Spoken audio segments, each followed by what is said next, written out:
தமிழ்நாடு மின்வாரிய பொது ஒப்பந்த தொழிலாளர் முன்னேற்ற கூட்டமைப்பு பதிவு எண் CHETU 5022000049 எண் 4/4 பாரதியார் நகர் 3ஆம் வீதி புது மண்டபம் தெரு மதுராந்தகம் செங்கல்பட்டு மாவட்டம். மாநில தலைவர் மு. பண்டுதத்துரை.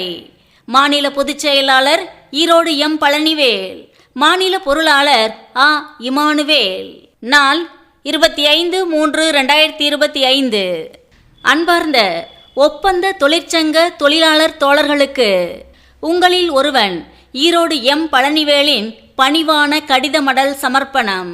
தோழர்களே, தற்பொழுது உங்களின் வாழ்வாதாரத்திற்கு எதை தேர்ந்தெடுக்கப் போகிறோம் என்று இந்த அரிதான வேளையில் சிந்தித்து முடிவெடுக்க வேண்டிய கட்டத்தில் நாம் இருக்கிறோம். இதில் நாம் எடுக்கும் முடிவுதான் நமது வாழ்வின் தலைவிதியை நிர்ணயம் செய்யும் கட்டமாக அமையப்போகிறது. ஆகவே தோழர்களே, நமது வாழ்வாதாரம் சீர்பெற எது சிறந்த வழி என்பதை சிந்தித்து ஆராய்ந்து உங்கள் வாழ்வு எங்கள் கையில், நீங்கள் எடுக்கப் போகும் முடிவில்தான் அனைத்தும் அடங்கியுள்ளது என்ற அடிப்படையில் உரிய முடிவெடுக்கும் நேரம் இது என்று பணிவுடன் கேட்டுக்கொண்டு எனது கருத்தினை சமர்ப்பிக்கிறேன்.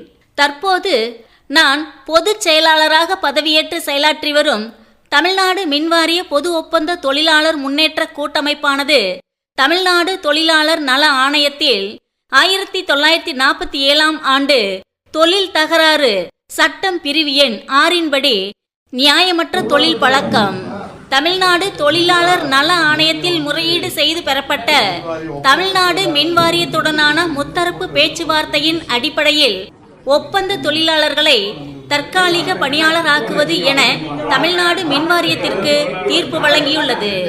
மேற்படி இந்த தீர்ப்பினை உரிய நடைமுறைப்படுத்தும் நோக்கில் மாண்புமிகு தமிழக மின்துறை அமைச்சர் அவர்களை கழக தொழிலாளர் அணி செயலாளர் உயர் திரு PTC G. செல்வராஜ் அவர்களின் வழிகாட்டுதலின்படி எமது சங்க நிர்வாகிகளுடன் நானும் நேரில் சென்று மேற்படி தீர்ப்பினை மாண்புமிகு அமைச்சர் அவர்கள் உரிய சங்கங்களுடன் நேரில் சந்திப்பு நடத்தி அந்த தீர்ப்பினை வெளியிடும்படி கேட்டுக்கொள்ளப்பட்டது. மாண்புமிகு அமைச்சர் அவர்களும் எங்களின் கோரிக்கையினை பரிவோடு ஏற்றுக்கொண்டு இன்னும் 2 நாட்களில் மேற்படி தீர்ப்பினை நடைமுறைப்படுத்தும் நோக்கமாக உரிய சங்கங்களுக்கு அழைப்பு விடும் நிகழ்வினை அண்ணன் உயர் திரு PTC G. செல்வராஜ் அவர்களிடம் கலந்தாய்வு செய்து அழைப்பதாக தெரிவித்துள்ளார்கள். மேலும் மாண்புமிகு அமைச்சர் அவர்களின் உரிய அழைப்பிற்கிணங்க கலந்து கொள்வதாக மின்வாரியத்தின் அங்கீகரிக்கப்பட்ட 3 நிரந்தர பணியாளர்களின் சங்கங்கள் விருப்பம் தெரிவித்துள்ளது. மேலும் ஒப்பந்த தொழிலாளர் சங்கம் 1 மட்டும் விருப்பம் தெரிவித்துள்ளது. தோழர்களே, சிந்தியுங்கள்.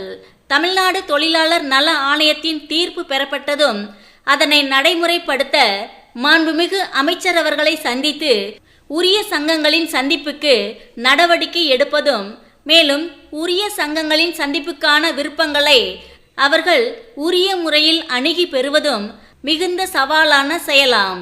இதன் கடின உழைப்பினை சற்றேனும் நினைவு கூர்ந்து அதனை செயல்படுத்தும் விதமாக உரிய ஒற்றுமையுடன் கூடிய ஒத்துழைப்பினை நல்க வேண்டும் என்று மிகவும் பணிவுடன் வேண்டுகிறேன். மேலும் ஒரு கருத்தினை நீங்கள் சற்றும் ஆழமாக சிந்தித்து முடிவெடுக்க வேண்டுகிறேன். அதாவது ஒப்பந்த தொழிலாளர்களுக்கு நிரந்தர பணி இப்பொழுதே பெற்றுத்தர வேண்டும் என்று. எனதருமை தோழர்களே, நாம் அவ்வாறு நினைப்பதில் கேட்பதில் கடுகளவு கூட தவறில்லை. மாறாக நாங்களும் உங்களின் கருத்தினை போற்றுகிறோம். ஆனால் அதன் நடைமுறை சாத்தியங்களை பற்றி தயவு செய்து நாம் சற்று அலசி பார்க்க வேண்டும். முன்புள்ள மின்வாரியத்தின் சூழ்நிலையில் மின் வாரியத்திலேயே ஒப்பந்த தொழிலாளர்களே இல்லை என்று முழு பூசணிக்காயை சோற்றில் மறைக்கும் விதமாக நிர்வாகம் பேசி வந்தது. ஒப்பந்த தொழிற்சங்கங்களையும் நிர்வாகம் ஒரு பொருட்டாக கருதாமல் நிரந்தர பணியாளர்களின் சங்கங்களின் மத்தியில்தான் ஒப்பந்த தொழிலாளர்களின் நிலவரத்தையும் பேசி வந்துள்ளது. ஆயினும் தற்போதைய சூழ்நிலையில் ஒப்பந்த தொழிலாளர்களுக்கு குறைகளை காது கொடுத்து கேட்டும் வண்ணம் நிலைமை ஓரளவுக்கு மாறியுள்ளது. அதற்கு காரணமானது நமது களப்போராட்டங்களும் சட்ட போராட்டங்களும் தான். ஆயினும் ஓரளவு நிலைமை மாறியுள்ளதை வைத்து எடுத்த எடுப்பிலேயே பணி நிரந்தரம் கேட்பது அறிவுடைமை ஆகாது என்பது எனது கருத்தாகும். ஒருவேளை மின் வாரியமும் அவ்வாறு பணி நிரந்தரம் செய்ய முனைவதாக இருந்தாலும் அதற்கான கருத்துரு தயார் செய்யப்பட்டு எரிசக்தி துறையின் ஒப்புதலோடு நிதித்துறையின் அனுமதி பெற வேண்டும். இதற்கு சுமார் 1 வருட காலம் கூட ஆகும். மேலும் இதன் கருத்துருவை வடிவமைப்பது சம்பந்தமாக சட்டப்பேரவையின் ஒப்புதல் பெறப்பட வேண்டும்.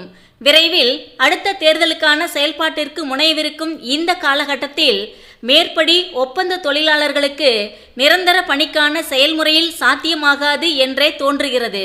ஆயினும் மாண்புமை உயர்நீதிமன்றத்தின் ஆணையின் அடிப்படையில் தொழிலாளர் நல ஆணையத்தின் தீர்ப்பினை பெற்றுள்ளதாலும் மேற்படி தீர்ப்புக்கு மாண்புமிகு அமைச்சர் அவர்கள் மேல் நடவடிக்கை உடனே எடுக்க விளைவு தெரிவித்திருப்பதாலும் தற்காலிக தினக்கூலி பணிக்கான செயல்பாடுகள் உடனே முடிவு பெறும். ஆனால் நிரந்தர பணிக்கான செயல்பாடுகளோ நிர்வாகத்தால் ஏற்றுக்கொள்ளப்பட்டு செயல்பாடு கொண்டு வருவதற்கே உரிய கால அவகாசம் வேண்டும் என்பதை தோழர்கள் சற்று சிந்திக்க வேண்டுகிறேன். மேலும் தற்காலிக தினக்கூலி பணியாளர்களின் பதவி உயர்வானது அவர்களின் தகுதிக்கேற்ப பின்னாளில் அமைய உதவும். ஆயினும் தற்போது நிரந்தர பணி வழங்கப்படுவது என்பது கேங்மேன் பணி என்பது ஒன்றுதான் குறைந்த அடிப்படை பணியாகும். அப்பணியில் தகுதிக்கேற்ப பதவி உயர்வு கிடைக்கப் பெறாது என்பதுதான் சட்டத்தின் நிலவரம்.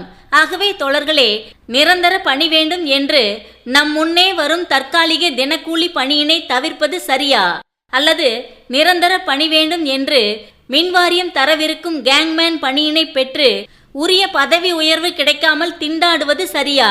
சிந்தித்து முடிவெடுங்கள். உங்களின் தோழன் என்றென்றும் தொழிலாளர் நலனில். தங்களின் உண்மையுள்ள ஈரோடு எம். பழனிவேல், மாநில பொதுச் செயலாளர்.